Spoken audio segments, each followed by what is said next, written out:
Welcome back. In this video, I'm going to take a look at page 3. It's a continuation of this cookie question. Now we're just going to look at a significance test to compare two means. So do we have convincing evidence that there is a difference in the mean number of chocolate chips in the Great Value and the Chips Ahoy cookies? So I'm going to follow the 4-step process that we've done the entire year, it seems like. So state, plan, do, conclude. We're going to be able to kind of take what we did in the past to streamline this. So I've already identified what the mu sub GV and mu sub CA equal. I'm just going to say see previous page. For the null hypothesis, we're going to assume that there is no difference, so that they're the same, or the difference is 0. And they want to know, is there evidence of a difference? So that means it could be higher or lower for Chips Ahoy. So we're talking a two-tailed test. And we're going to default to that 5% level of significance. Plan. Here's the great part. Conditions previously met. Do a two-sample because we have two independent random samples. T-test with degrees of freedom equal 10 minus 1, 9. Again, we're taking the small sample size, subtracting it. Okay, state and plan are done.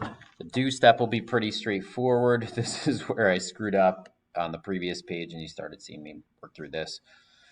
So our sampling distribution is going to be centered at 0. We believe there's no difference.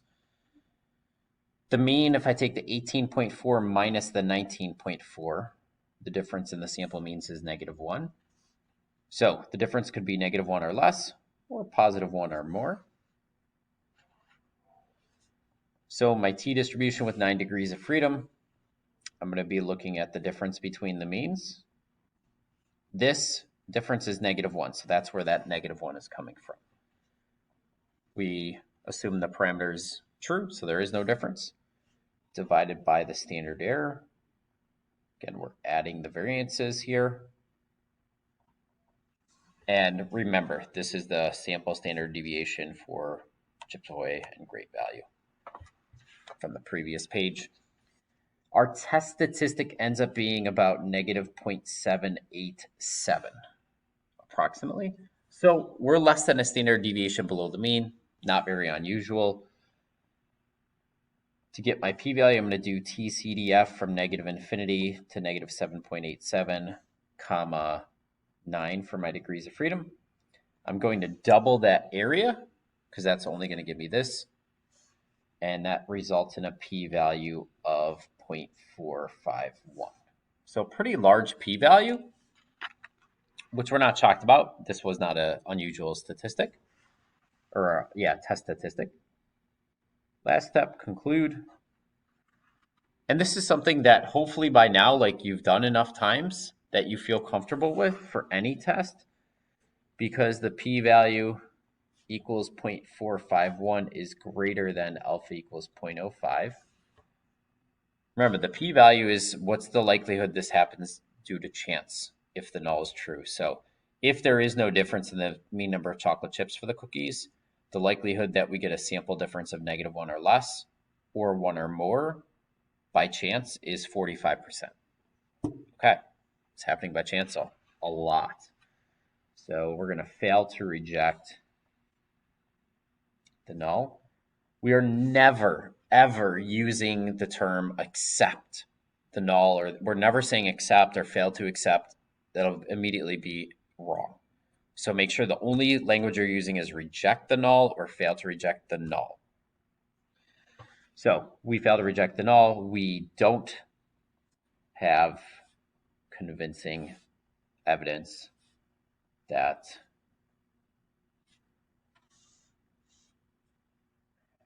and then I'm just going to strip the context that there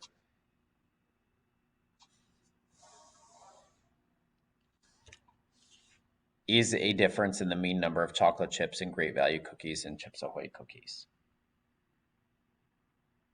And that's it. Okay, make sure you're not using past tense. I don't know really how that would apply here, but you're always using present or future tense when you're talking in your conclusions and when you're identifying your parameters. So this is how you're going to run through a 2-sample t-test. Obviously, we used the previous data, so you're going to take that kind of with a grain of salt here. I'm going to move on to page 4, and we're going to delve into another confidence interval.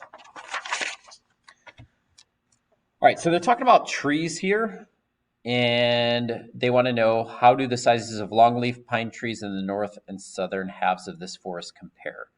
They took random samples of 30 from each half and measured the diameter in centimeters. And they're just giving you summary statistics from Minitab, a stats program. Construct and interpret a 90% confidence interval. All right, they tell you to do an interval. They will tell you to do an interval. A test, they're going to talk about convincing evidence and stuff like that. All right, so can get right into this. State. What I'd suggest doing, actually, you should be able to pause the video and work through this, at least some of it, piece by piece. Pause as much as you can and work through as much as you can, and then come back and take a look. Really kind of challenge yourself here. If you're just sitting here and watching me work through this, then it's really not where you should be. Even if it's pause, do one step, pause, do the next step. Try it. I'm going to identify my parameters. So I have mu sub n for the north, and this is going to be the true mean diameter breast height of longleaf pines in the north of, I'm just going to call this WTP, and mu sub s, true mean, blah, blah, blah, in the south. If you want to use this on a test quiz, fine. On the AP exam, take the extra 30 seconds, write it out, because you only get one shot at that. You want to make sure that's when you're at the pinnacle of your stats knowledge. Okay, so I'm going to just have to distinguish a direction. I'm just going to choose to do north minus south. I could do south minus north. Right now, maybe I would have switched it and just said, oh, this looks bigger, I'll just do that. But the order does not matter. You just have to specify. Plan. For center, random, condition. We have independent random samples of 30 and 30. I can see the sample size for both was 30. Doesn't have to be the same. They do not have to be the same sample size. Okay, 10% condition. 30 is less than 10% of all pines in north, WTP, and 30 is less than 10% of all pines in south, WPT. Very reasonable. Shape. Sample size, thank goodness, is 30. So we have 30 greater than or equal to 30, 30 greater than or equal to 30. CLT applies. So both sampling distribution, or the sampling distribution of the difference, will be approximately normal. You do have to show both. I know it's the same exact thing twice, but make sure you're communicating that to your AP reader. So we're saying conditions are met. Do A. This is a 2-sample. It said do an interval, T interval, with the smaller of the 2 sample sizes. Well, they're both 30, so it's going to be 30 minus 1, 29 degrees of freedom. Okay, at this point, we got everything we need. We have our sample means and our sample standard deviations. For the do step, so I'm going to take my point estimate, which is the difference in the means, north minus south, plus or minus, I need a critical value. So I'm going to do inverse T, 5% area, 590% confidence. I have 10% left between the two tails, split that in half. And I have 29 degrees of freedom. This ends up giving me 1.673 times the standard error, where we're adding variances. So standard deviation squared divided by the sample size, and same thing for the next group. At this point, plug this whole thing in. I'd encourage you absolutely do it all in one step. You don't want to be messing around and make some kind of small error. All right, this ends up being negative 17.724 to negative 3.9362 approximately. Go out at least 2 decimal places, general rule of thumb. If you did south minus north,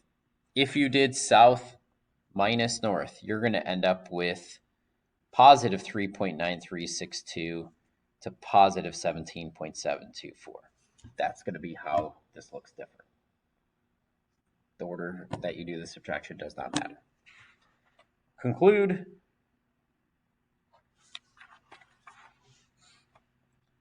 We are 90% confident that the interval from negative 17.724 to negative 3.9362 centimeters, this is a quantitative variable, captures the true difference. Again, just for the sake of time and simplicity, I'm just going to strip the context right from here. It's not past tense. I don't have to worry about that. The true difference in the mean DBH of longleaf pines in the northern and southern halves of the weed tract preserve. Okay. One thing I'm going to throw out there, it's not on the paper, but this could ask you part C, interpret the confidence level. That's something that you need to know how to do still. That's your capture rate. So essentially, if we did many repeated random samples, about 90% are going to create confidence intervals that capture the true mean difference, blah, blah, blah, blah, blah. Okay, if we make tons of confidence intervals, about 90% are going to capture this true difference. All right, hopefully that made some sense. I'm going to stop the video here, and in the next video, I'll go on to the third part of the lesson.